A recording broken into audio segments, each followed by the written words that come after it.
দেখুন পাম বাগানে যারা আর কি ছোট গাছে ফল তলা দেয়, কি ফল রাস্তায় বাইর করে,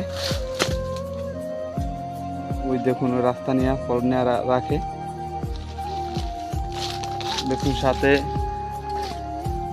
বিচিও কুড়াইতে হইব, পাম ফলের বিচি।